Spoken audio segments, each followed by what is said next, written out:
Bismillahirrahmanirrahim. Assalamualaikum warahmatullahi wabarakatuh. Alhamdulillahirabbil alamin wa bihi nasta'inu ala umuri dunya waddin wassalatu wassalamu ala sayyidil mursalin sayyidina Muhammadin wa ala alihi wa sahbihi ajma'in. Allahumma 'allimna ma jahilna wa dhakkirna ma nasina wa zidna ilma wa na'udzu bika min hali ahlin nar. Allahumma hdina wahdi bina waj'alna sababan liman ihtada waj'alil khayra yajri ala aydina waj'alna kal ghaithi aina mahallanna nafa'na bi rahmatika ya arhamar rahimin. Allahumma arzuqna kamalal ikhlas fil a'mal wal aqwal wa husnul khatimati 'inda qadhil ajal bi rahmatika ya arhamar rahimin. Hadratil mukarramin, para asatid, para kiai, para sepuh, bapak-bapak jamaah Masjid Jami'atul Maryam An-Naim yang dirahmati Allah Subhanahu wa taala. Sebagaimana biasanya sebelum kita mulai kajian, sama-sama kita membaca surat Al-Fatihah, dilanjut dengan bacaan Dul Tasaqran dan niat al-imam, niat ta'allum wa ta'lim dari Imam Abdullah bin Alawi Al-Haddad. Kita membaca Al-Fatihah terlebih dahulu ala niyati an Allah yubdi thawabaha wa yukhassisha li hadrat sayyidina Rasulullah Muhammad sallallahu alaihi wasallam wa li jami' aba'i wa ikhwani min al-anbiya wal mursalin wa ali kullin wa sahabati kullin wa awliya wa syuhada wa salihin wa alimatil mujtahidin wa sufiyatil muhaqqiqin aina makanu masyariqil ardi wa magharibiha fi bani wa bariha, khususan mu'allif al-kitab al-imam Jalaluddin al-Suyuti wal imam Jalaluddin al-Mahalli, nafa'ana Allah bi'ulumihima wa 'ada 'alaina min barakatihima wa asrarihima wa amarihima wa 'ulumihima fid din wal dunya wal akhirah wa 'ala niyati qabuli jami'i hawaijina min hawaij dunya wal akhirah 'ala hajina wa 'ala kulli niyatin salihah wa 'ala ma nawa masyayikhuna wa salafuna salih fi qira'ati suratil Fatihah min jalbi kulli khair wa dafi kulli syarr wa ila hadratin Nabi Mustafa Rasulullah sallallahu alaihi wasallam. Al-Fatihah. A'udzu billahi minasy syaithanir rajim. Bismillahirrahmanirrahim. Alhamdulillahi rabbil alamin. Arrahmanir rahim. Maliki yaumiddin. Iyyaka na'budu wa iyyaka nasta'in. Ihdinas siratal mustaqim. صراط الذين أنعمت عليهم غير المغضوب عليهم ولا الضالين آمين. بسم الله الرحمن الرحيم. اللهم إني احتجت بدرب الله طوله ما شاء الله وقل لا إله إلا الله بابه محمد رسول الله صلى الله عليه وسلم. فقل لا حول ولا قوة إلا بالله العلي العظيم. وحط بنا من بسم الله الرحمن الرحيم. الحمد لله رب العالمين الرحمن الرحيم مالك يوم الدين.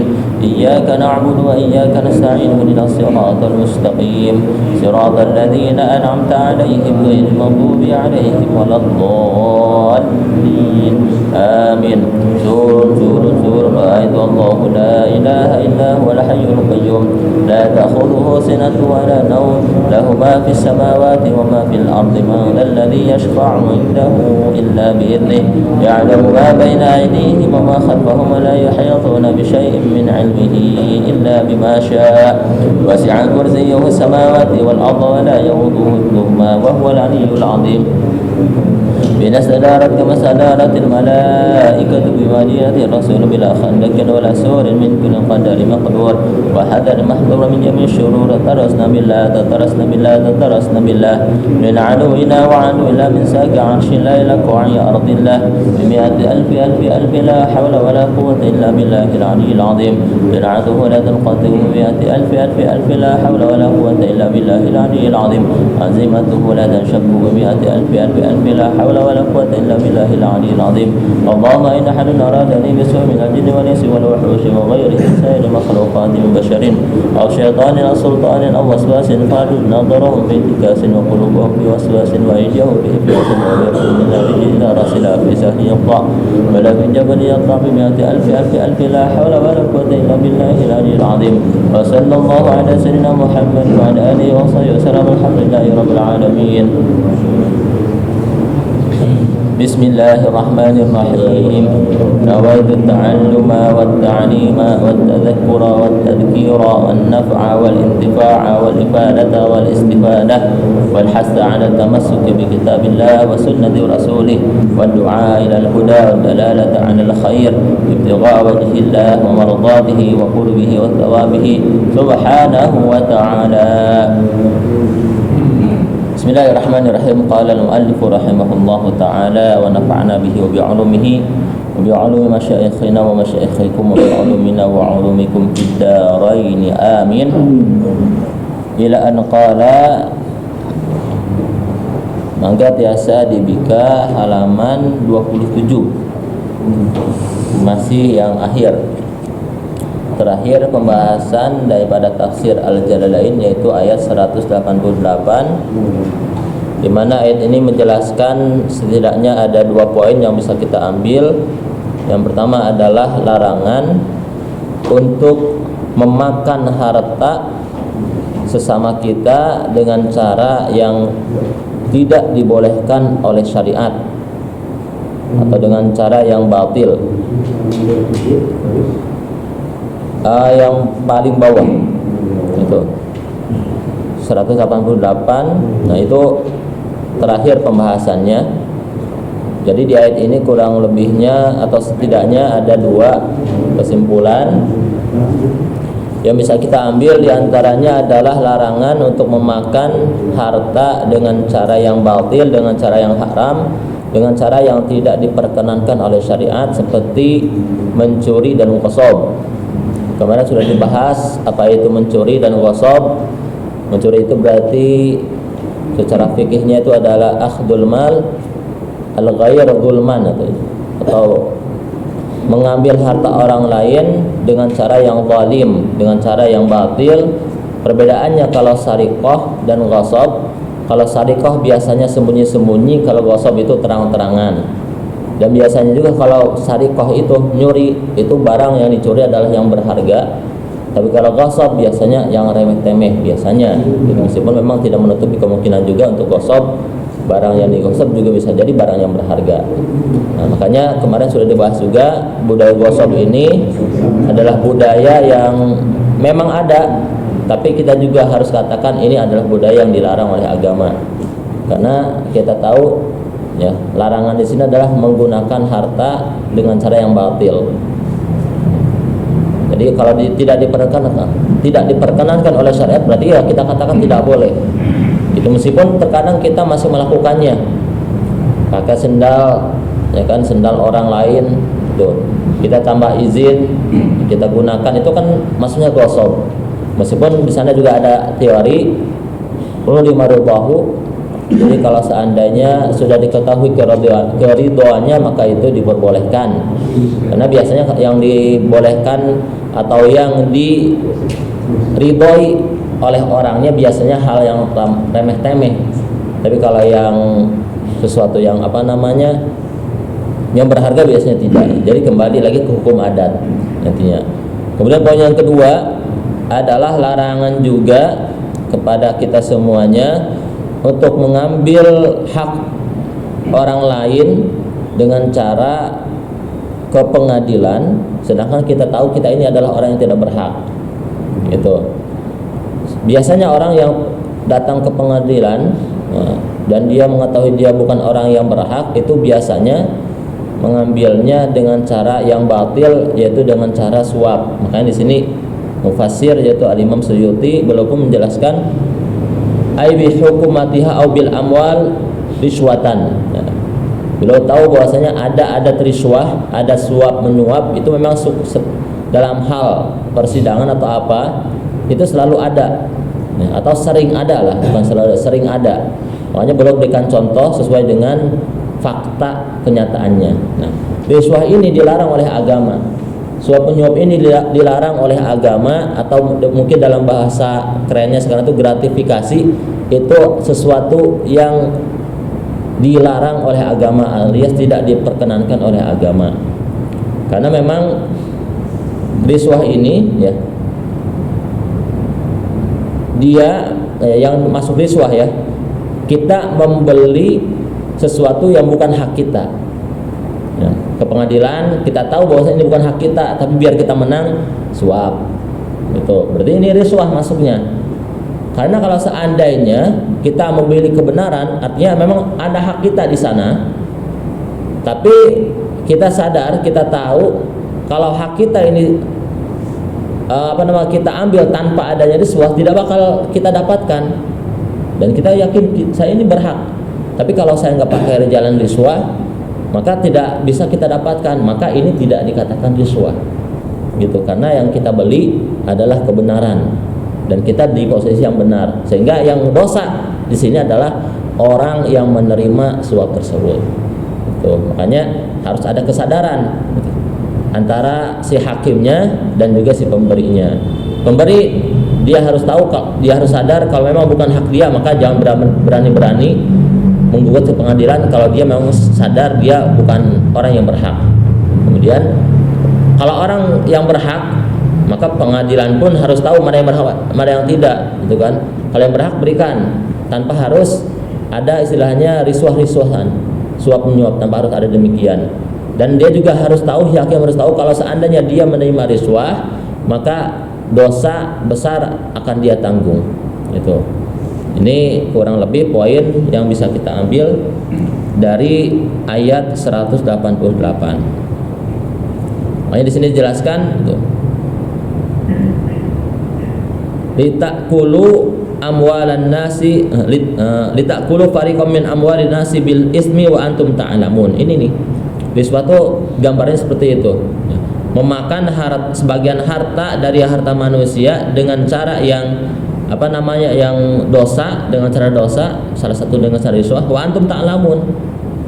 Dan kita menyadari bahwasanya kita memang tidak berhak di dalam harta tersebut, tapi biar kita tetap dapat dengan cara riswah. Nah, itu kurang lebihnya riswah. Tapi kalau seandainya kita tahu kita ini berhak, kemudian aduh gimana lagi nih, kalau nggak dikasih nih uang pelicinnya nggak bakal dapat kita haknya, maka ya kasih uang pelicin. Kitanya nggak dosa, yang dosa adalah orang yang menerima riswah tersebut, gitu.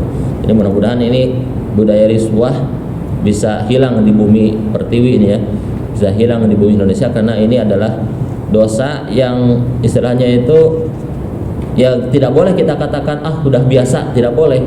Tetap ya dosa, gitu. Meskipun hati kita terkadang berat juga kalau kita menjalankan suatu birokrasi tanpa adanya ini. Tapi hati kita harus tetap meyakini ini tidak boleh. Ini tidak boleh. Jangan sampai nanti ada suatu kemungkaran hati kita ridho. Karena aridho bil kufri kufrun. Berarti aridho bil mungkar mungkar. Gitu. Seperti contoh, guru-guru saya itu selalu menyatakan kenapa kita itu harus amal ma'ruf bil mungkar, amal ma'ruf nahi mungkar, bahkan nahi mungkarnya itu sampai ada tingkatan-tingkatannya, paling rendah adalah dengan hati. Karena contohnya, kalau seandainya dulu memang syariat Islam itu mewajibkan jilbab untuk perempuan, menutup aurat untuk perempuan. Dulu ketika Islam membenar atau mempraktekkan itu, Islam menerapkan itu, ya, maka umat Islam menutup aurat. Kemudian ada satu orang, satu perempuan keluar rumah membuka aurat, itu pasti akan menjadi sesuatu yang istilahnya itu yang masyarakat itu akan katakan tabu lah gitu. Loh, kok ini buka aurat, padahal kan Islam melarang untuk membuka aurat gitu. Nah, kalau tidak ditegur, nanti lama-kelamaan si orang yang tidak ditegur tadi merasa, oh saya keluar membuka aurat kok dibolehkan gitu, nggak ada yang negur. Lama-kelamaan nambah 2, karena tidak ada yang menegur. Maka itulah ya kan yang ditakutkan kalau sudah menjadi suatu kebiasaan, dan nanti lama-kelamaan orang merasa oh berarti Islam membolehkan membuka aurat. Nah, itu yang menjadi musibah terbesarnya. Sehingga apapun itu kemungkarannya ya, termasuk riswah, meskipun ini kita tidak bisa pungkiri pasti selalu ada, bahkan di tingkat paling rendah pun selalu ada yang namanya riswah gitu. Tapi hati kita tetap katakan saya ingkar dengan perkara ini, tapi saya mungkin masih lemah untuk tidak menjalankan perkara riswah ini. Ya berarti ya kita memang kalau dalam posisi yang benar ya mau gak mau kita kasih. Nanti yang dosanya bukan kita, tapi yang menerima riswah tersebut. Nah, karena di sini dikatakan wa antum ta'lamun, dengan ada kesadaran, ada pengetahuan dalam melakukan dosa tersebut. Kemudian di ayat selanjutnya Allah Subhanahu wa taala menjelaskan ini terkait hilal dan juga terkait adat. A'udzu billahi minasy syaithanir rajim. Yas'alunaka 'anil ahillah qul hiya mawaqitu lin-nasi wal hajj wa laysal birru bi an ta'tul buyuta min zuhuriha walakinnal birra man ittaqa wa'tul buyuta min abwabiha wattaqullaha la'allakum tuflihun. Yas'alunaka, mereka bertanya kepada engkau ya Muhammad, wahai Muhammad, anil ahillah, tentang bulan sabit. Ahillah itu jam'u hilalin, jama' dari kata hilal. Apa pertanyaannya? Lima tabdu daqiqatan summa tazidu hatta tamtali'a nura. Kenapa hilal ini? Ya. Pertama dia tampak tipis, kemudian kemudian tazidu bertambah hatta tamtali'a sampai penuh nura cahayanya. Artinya dari mulai tipis-tipis bulan ini kemudian menjadi full, summa ta'ud, kemudian kembali lagi bulan ini kama badat, seperti awal mulanya, yaitu tipis lagi. Wala takunu ala halatin wahidatin, dan si bulan ini tidak terjadi atau tidak dalam satu keadaan kasyamsi, sebagaimana matahari. Nah, itu pertanyaannya. Maka qul, katakan lahum bagi mereka yang bertanya itu, hiya mawaqitu, hilal itu adalah tempat-tempat waktu atau tanda ya. Mawaqit itu tanda-tanda waktu. Jam'u miqatin, mawaqit itu adalah jamak dari kata miqat, linnasi, bagi manusia. Nah, ya'lamuna biha, mengetahui dengannya hilal manusia. Nah, mengetahui manusia dengannya hilal. Awqata zar'ihim, waktu-waktu menanamnya mereka. Jadi mereka manusia bisa tahu kapan harus menanam. Wa matajrihim, dan waktu mereka berniaga. Wa idadi nisaihim, dan waktu iddah istri-istri mereka. Wa siyamihim, dan waktu puasa mereka. Wa iftarihim, dan waktu berbuka mereka. Wal hajj, dan juga itu adalah tanda-tanda waktu untuk haji. Ya, atfun 'alan nas, kalimat al-haji ini atau utifa 'alan nas, diatofkan kepada kalimat an-nas yang di awal lin-nasi, maka dibacanya wal haji. Ya, karena diatofkan al-hajj lin-nasi dalam keadaan majrur, maka di sini juga wal haji juga dalam keadaan majrur karena atof. Ya, wawnya waw atfin. Ayyu alama biha, tegasnya diketahui dengannya miqat itu waktuhu, apa waktunya haji. Falawis tamarat, maka jikalau istamarat itu terus ala halatin, pada satu keadaan. Jadi kalau bulan sabitnya terus seperti itu, tidak berubah-ubah, lam yu'raf dzalika, maka tidak akan diketahui hal-hal perkara tersebut. Waktu-waktu untuk manusia dan waktu-waktu haji tidak akan diketahui. Walaysa, dan bukan apa albirru, kebaikan, bi anta itu dengan agar mendatangi kalian albuyuta, pada rumah-rumah, min tuhuriha, dari belakangnya rumah, fil ihrami, ketika ihram, bi antan kubu, yaitu dengan melubangi kalian fiha, pada rumah, naqban, lubang, tadkhuluna, masuk kalian, minhu, dari lubang tersebut, wa takhruju, dan keluar kalian, wa tatrukul baba, dan kalian meninggalkan pintu, wa kanu, dan ada yaf'aluna, melakukan dzalika, hal tersebut. Jadi maksudnya, dan mereka manusia ini ya, di sini nanti ya, yang dimaksud manusia ini adalah kaum Ansor dulu, artinya para sahabat melakukan hal tersebut ya. Wa yaz'umuna, dan mereka mengklaim bahwasanya hal tersebut adalah birran, kebaikan. Walakin al-birra, akan tetapi kebaikan itu aidzal birri, tegasnya orang yang berbuat baik itu manittaqa, yaitu orang yang bertakwa, orang yang takut Allah kepada Allah, bitarki mukhalafatihi, dengan meninggalkan mukhalafah atau dengan meninggalkan melanggar perintah Allah.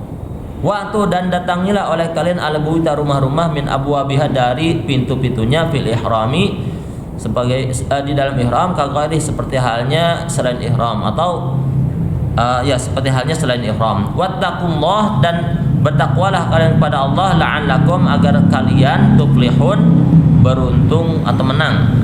Ai tafuzun, tegasnya kalian menang. Hadirin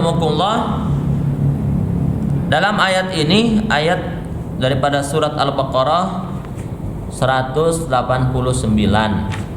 Allah Subhanahu wa taala menceritakan bahwasanya ada sahabat ketika itu bertanya kepada Rasulullah terkait bulan Sabit.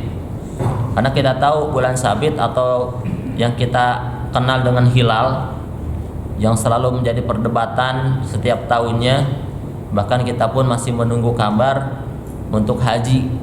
Karena memang di sini Allah jelaskan hilal itu fungsinya untuk apa, Allah jelaskan. Gitu. Yas'alunaka 'anil ahillah. Jadi para sahabat bertanya kepada Rasulullah, apa itu bulan Sabit, apa itu hilal?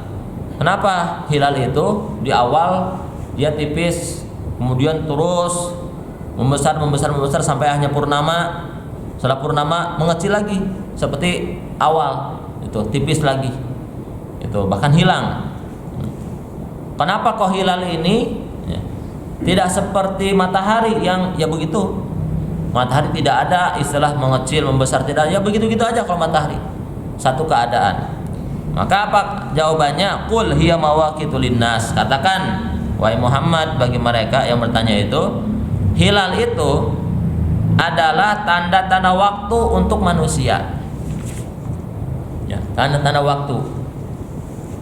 Jadi perhitungan waktu itu, ya, perhitungan waktu memang bukan dengan matahari, gitu. Bahkan perhitungan hari, perhitungan apa lagi tuh? Apa namanya? Jam, hari, dan juga tahun lah, bulan, tahun itu kan bukan dengan matahari tapi dengan bulan. Makanya bulan ini menjadi sebutnya mawaqitu linnas, mawaqit, dia tanda-tanda waktu. Yang mana dengan hilal tersebut manusia bisa mengetahui waktu menanam. Itu kapan waktu nanam, itu patokannya ya hilal, bulan, gitu kan. Wa matajir, waktu mereka berniaga, kan dalam perniagaan itu kan ada misalnya nanti zakat dan sebagainya, itu kan hitungannya adalah bulan Qamariyah nantinya. Setahun bulan Qamariyah. Kemudian iddah pun yang hitung bulan Qamariyah. Gitu. Bahkan balik pun itu yang dihitungnya adalah hitungan bulan Qamariyah. Gitu. Jadi ketika di dalam fikih dijelaskan bahwasanya balik itu kalau batasnya adalah usia maka 15 tahun. Jadi ketika tanda-tanda ihtilam tidak ada, tanda-tanda haid untuk perempuan tidak ada, maka batas maksimalnya adalah ketika sudah 15 tahun. Itu balik. Apakah syamsiah? Tidak, qamariyah. Artinya hilal ini menjadi tanda-tanda waktu untuk manusia. Di sini iddah perempuan, maka patokannya adalah dengan hilal. Puasa, ya. Jadi kapan waktunya puasa, berapa lama? Ini kan maksudnya di sini Ramadan, kapan mulai Ramadan, mulai puasa Ramadan, itu pun patokannya adalah melihat kepada hilal. Kemudian Idul Fitri, iftar, berarti setelah datang bulan puasa ada yang disebut dengan Idul Fitri, itu pun patokannya adalah hilal. Itu Allah jelaskan bahwasanya hilal itu sebagai mawaqit linnas, tanda-tanda waktu. Nah, selain itu juga wal hajj, hilal itu adalah tanda-tanda untuk melaksanakan ibadah haji, gitu. Karena kalau di sini jelaskan, falau istamarat ala halatin lam yu'rab dzalik. Andai kata hilal ini atau bulan ini dia berada dalam satu keadaan, maka waktu-waktu yang tadi itu waktu yang memang biasa digunakan oleh manusia dalam kegiatannya ataupun waktu haji, itu tidak mungkin bisa diketahui gitu. Nah, itu yang pertama terkait hilal. Jadi dia adalah sebagai patokan yang digunakan untuk menentukan waktu. Sehingga dalam penentuan waktu ini, kalau kita bahas kembali terkait penentuan yang kemarin itu, bahwasanya ada hisab, ya, ada ru'yah. Kan hilal ini kan otomatis ke ru'yah jatuhnya. Dan ini kita sebenarnya tidak bisa katakan juga kalau ru'yah itu berarti NU, hisab itu adalah Muhammadiyah, tidak juga sebenarnya. Karena kalau kita lihat justru yang pinter atau ahli hisab, yang bisa ngitung-ngitung hisab itu ya orang-orang NU juga, masya Allah. Guru saya orang NU, ilmu falaknya ya masya Allah. Bahkan beliau itu menjadi rujukan gitu. Orang NU itu, ya. Falak itu kan hisab berarti. Ya memang patokannya adalah itu juga ke bulan, kayak gitu. Maka dalam hal ini masalah ru'yah dan hisab itu kita kembalikan lagi kepada ulama, ya. Kita mau belajar ya silahkan, tapi kalau nanti kita sudah belajar menguasai berarti otomatis kita ijtihadnya sendiri nanti, gitu, ijtihadnya sendiri. Tapi memang perbedaan kemarin itu memang tidak jauh karena adanya perbedaan ijtihad. Contohnya ketika Muhammadiyah itu menentukan, ya, Idul Fitri berdasarkan hisab, bagi mereka tidak peduli berapapun itu derajatnya, kan itu ya. Kalau memang sudah lewat itu kan, maka itu sudah masuk bulan baru, kan gitu. Karena sudah ada wujudul hilal gitu. Hilalnya sudah ada, bulan barunya sudah ada gitu. Ibaratnya kalau kita katakan abad, ya, abad 20 kan gitu. Itu masuk aja setahun, itu sudah dikatakan abad 20 kan gitu. Jadi tidak nunggu harus 100 dulu, tidak, bisa aja masuk aja lewat setahun itu sudah masuk abad yang baru kan gitu. Secara tahun kan seperti itu. Maka kurang lebihnya Muhammad itu mengatakan, atau misalnya pendapatnya ya secara logikanya, kalau seandainya sudah lewat secara hitungan hisab berapapun itu derajatnya, ya berarti sudah wujud di hilal tersebut, sudah ada bulan baru, sehingga sudah dikatakan ya berarti bulan baru. Tapi kalau yang NU dengan metode ru'yah dan juga memang di sini juga ada pemerintah yang yang menjadi ininya, yang menjadi pemegang wewenangnya, itu mereka menentukan batas derajatnya untuk penentuan hisab ini bisa dikatakan masuk bulan baru. Makanya di sana ada mabin, ya memang kesepakatan antara MUI di negara-negara Asia. Itu sekian derajat baru boleh dikatakan masuk bulan baru kalaupun ingin menggunakan hisab. Makanya kemarin ada dari tokoh Muhammadiyah mengatakan, ngapain ada sidang isbat kalau kayak gitu, karena sudah cukup dihitung secara hisab kan itu, tanpa perlu melihat hilal, tanpa perlu ru'yah. Karena kan sudah ada kesepakatan, katakan kalau sudah di atas 3 derajat itu maka sudah masuk bulan baru, ya sudah tinggal hitung aja. Tinggal dilihat, oh ini ternyata di bawah 3 derajat, ya usah, berarti gak usah dikatakan bulan baru. Tapi kalau sudah di atas 3 derajat contohnya, katakan aja bulan baru kan gitu. Jadi gak usah ada sidang isbat kata beliau. Tapi memang masuk akal juga gitu. Nah itu memang kembali lagi semuanya itu patokannya adalah Al-Quran. Nah, Allah menjelaskan hilal ini, ya, yang mana bisa diketahui baik itu dengan ru'yah ataupun dengan hisab, itu menjadi patokan waktu untuk manusia. Itu. Nah, begitu juga patokan untuk haji, ya. Dan memang untuk haji, hadirin rahimakumullah, ini memang yang paling menjadi suatu hal yang penting itu adalah penentuan hari Arafahnya. Karena di antara 1 tahun penuh itu yang bisa menjadikan ini adalah pelaksanaan haji adalah Arafahnya. Sehingga ada hadis yang menjelaskan al-hajju Arafah. Haji itu ya Arafah. Karena tanpa adanya Arafah ya nggak jadi haji, paling umroh namanya. Ini tanpa adanya wukuf di Arafah namanya ya umroh, gitu. Makanya umroh itu bisa dilaksanakan kapan saja. Tapi kalau haji ya hanya di bulan haji, karena memang Arafah atau 9 Dzulhijjah hanya ada di bulan haji. Nah, penentuan 9 Dzulhijjah ini adalah penentuan yang memang menjadi hal yang krusial. Artinya kalau seandainya ketika ijtihad, contohnya ijtihad, ada yang mengatakan oh bulan haji masuknya tanggal sekian sehingga Arafahnya tanggal sekian, ada yang mengatakan enggak, bulan haji masuknya tanggal sekian sehingga Arafahnya sekian. Itu kan berarti menjadi perdebatan di hari Arafahnya. Nah, sehingga ulama dalam hal ini mereka mengatakan al-wukuf bi Arafah itu memang harus tanggal 9.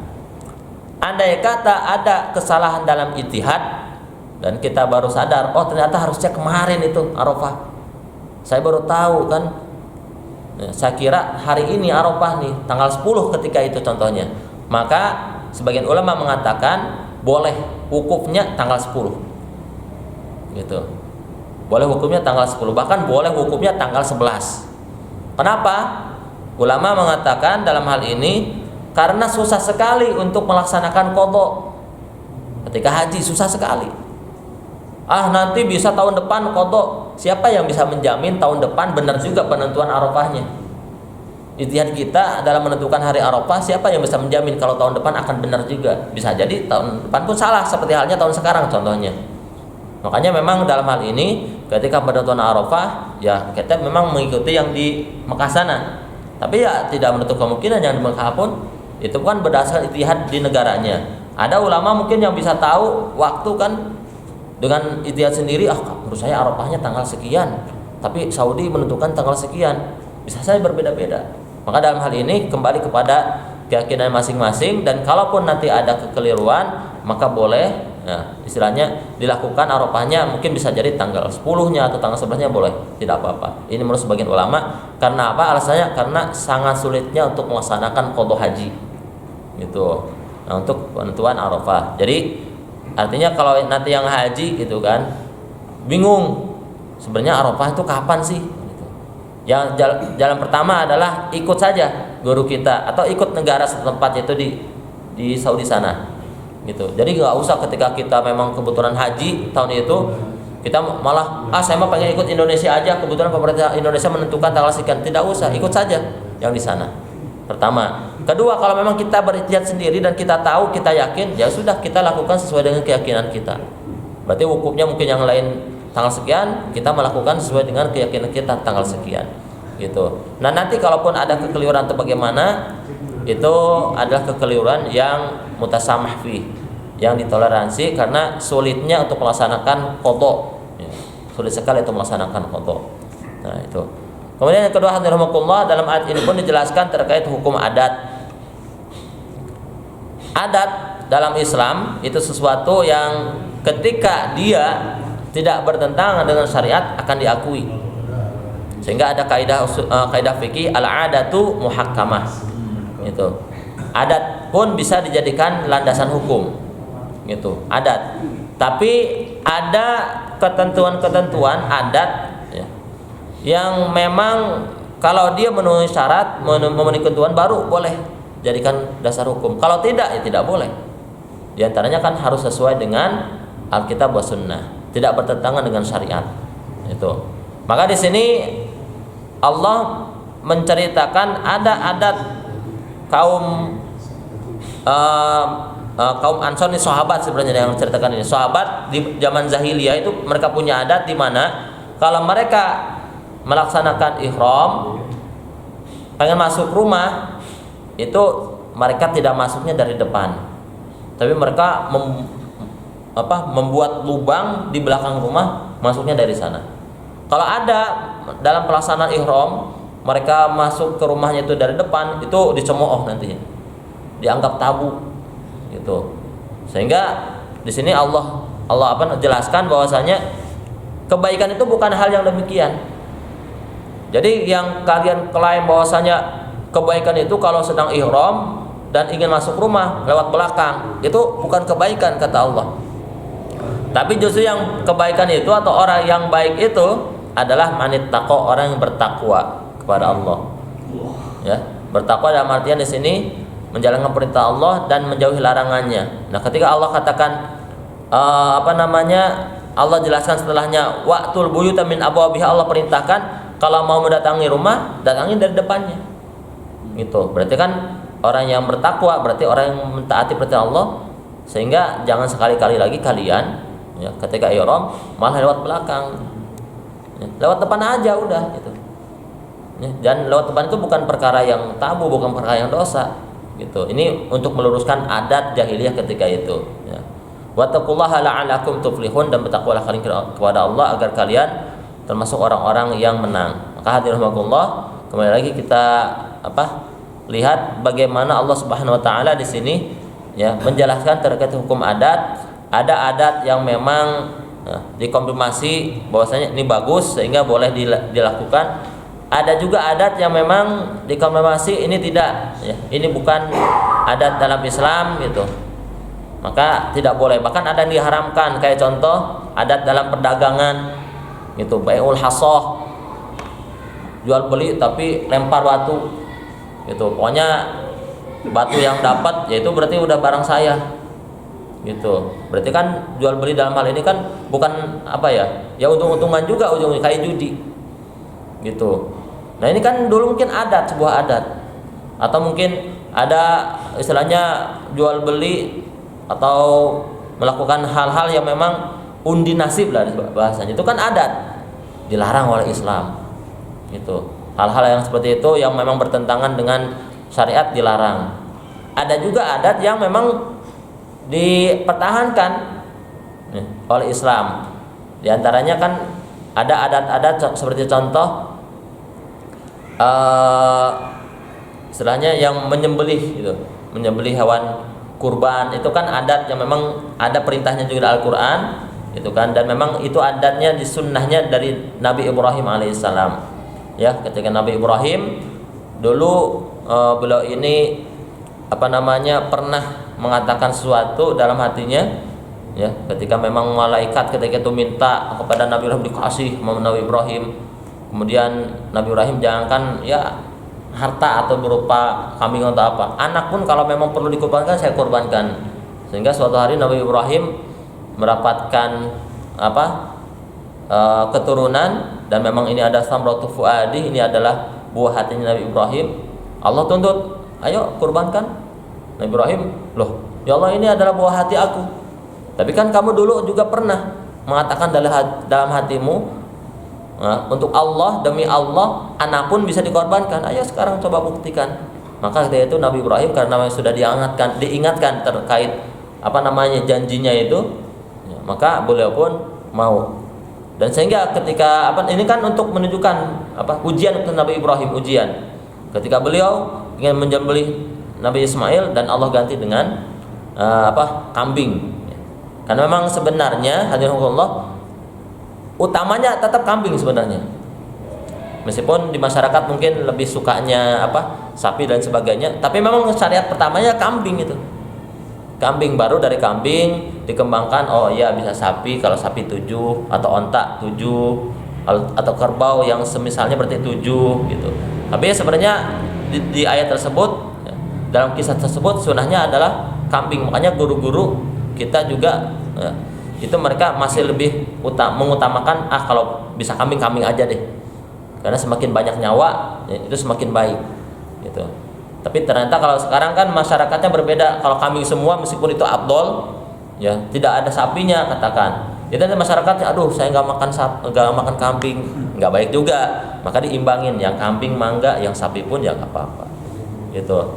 Nah itu semua merupakan adat yang dikonfirmasi juga oleh Islam, bahkan menjadi kesunahan nantinya gitu. Jadi ada adat-adat yang memang ya, intinya tuh adat itu bukan sesuatu yang semuanya dilarang oleh Islam. Ada yang justru dilarang ketika dia itu bertentangan dengan syariat, ada juga yang diperbolehkan ketika dia tidak bertentangan dengan syariat. Karena tidak ada suatu kaum kecuali pasti punya adat.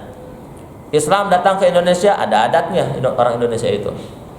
Nah makanya dalam dakwah Wali Songo memberikan pendekatan yang disebut dengan kearifan lokal Islam. Nah, Islamnya dengan kearifan lokal tersebut, ya itulah yang harus kita syukuri. Orang Indonesia punya adat ya, ketika itu adatnya apa ya, banyak hal adatnya ya. Mungkin contoh yang terjadi di masyarakat kita ada yang namanya tahlil, itu kan katanya adat dari orang Indonesia yang dulu ya begitulah, mereka kumpul-kumpul mungkin melakukan hal-hal yang seperti apa itu kan adat, entah itu mungkin ketika itu agamanya apa kan gitu, punya adat tersendiri ya. Islam datang kemudian melihat ini adat ya, kalau adat kumpulnya udah bagus, cuman ada hal yang bertentangan dengan syariat, maka dirubah yang bertentangan dengan syariatnya. Itu adat kumpulnya sudah bagus ya. Kalau dalam ketika kumpulnya katakan mereka membaca doa-doa yang tidak jelas katakan, maka diganti doa-doanya dengan zikir dan sebagainya. Sehingga hal-hal ini pun menjadi suatu adat dan dibolehkan dalam agama. Maka masa ada orang yang melarang mengucapkan la ilaha illallah? Itu tidak ada. Justru syariat mengatakan aksiru min qauli atau min dzikri la ilaha illallah. Kan gitu. Kemudian baca sholawat ada landasannya. Artinya ini orang yang membaca tahlil di mana di dalamnya ada zikir-zikir, semua zikir itu tidak ada larangannya, semuanya akan dianjurkan, sehingga tahlil pun adalah sesuatu adat yang dikonfirmasi oleh agama, sehingga bahkan ini adat yang bagus sekali gitu. Jadi kembali lagi, ini ayat salah satu yang menjadi landasan bahwasanya tidak semua adat itu dilarang. Ketika dia tidak bertentangan dengan syariat Islam, maka itu boleh dilaksanakan gitu. Kemudian dalam ayat selanjutnya, hadirin rahimakumullah, ini adalah ayat yang menjelaskan tentang hukum jihad sebenarnya. Allah Subhanahu wa taala berfirman, a'udzu billahi minasyaitonir rajim. Wa qatilu fi sabilillahi alladhina yuqatilunakum wa la ta'tadu. Innallaha la yuhibbul mu'tadin. Walamma sudda sallallahu alaihi wasallam 'anil baiti amal Hudaybiyah. Dan ketika Rasulullah itu dihalang-halangi untuk masuk ke Ka'bah pada tahun perjanjian Hudaybiyah. Wa salahal kuffar ala alla ya'ud al-'am ala ay ya'uda al-'am al-qabil.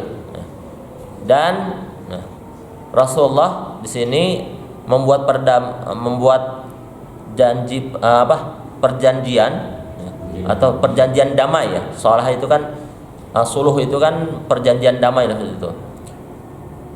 Membuat perjanjian damai dengan orang kafir ya. Ala ayyauda al-am al-qabil, itu untuk kembali di tahun selanjutnya.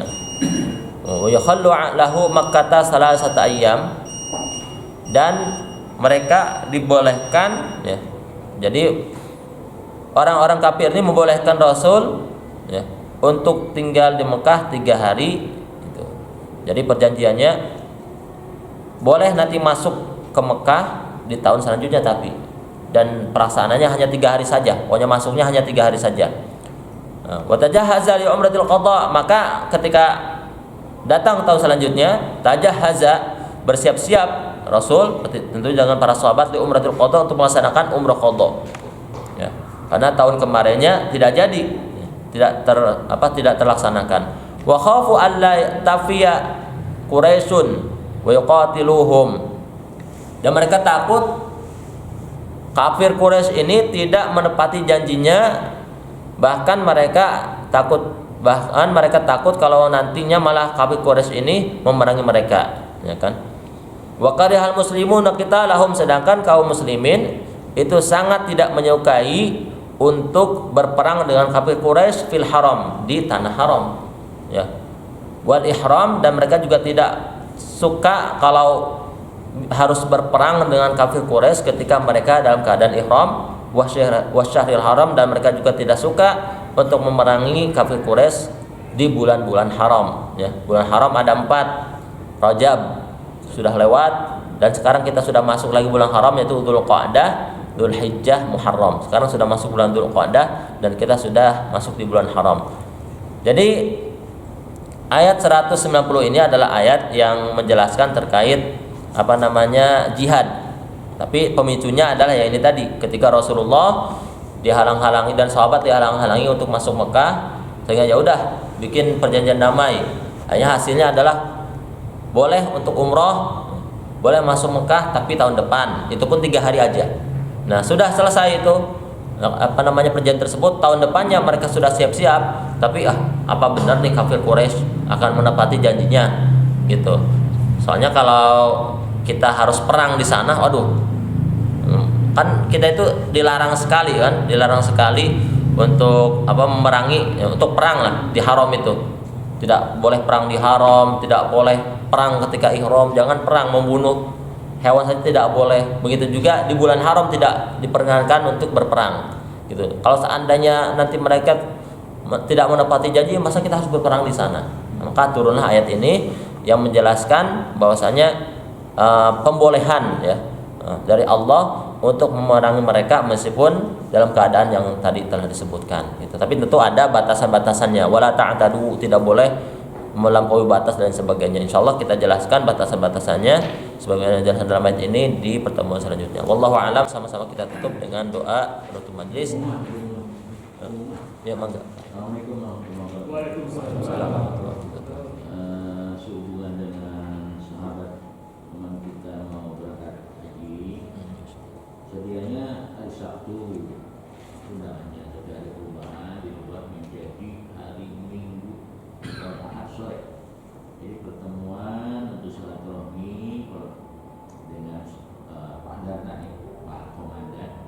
Hari Sabtu yang komandan, hari Ahad kita untuk datang mendoakan beliau di rumahnya hari Ahad Ba'dasya.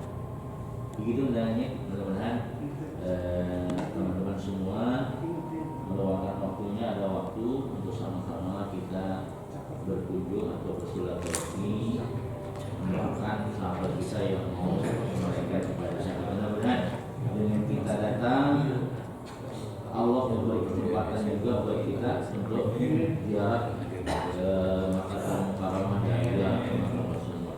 Dan dari saya, assalamualaikum warahmatullahi wabarakatuh. Waalaikumsalam warahmatullahi wabarakatuh.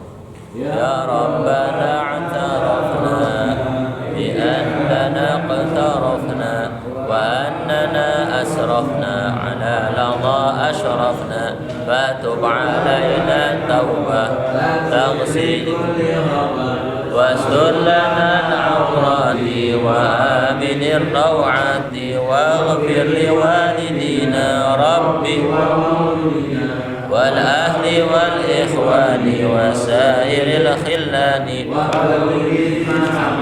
أو جيرة أو صحبة والمسلمين أجمع آمين ربي يسمع فضلا وجودا منا لا باكتساب منا بالمصطفى الرسول نضى بكل سود صلى وسلم ربي عليه عاد الحبيب وآله وصحبه عدد والحمد لله بالبدء والثناء.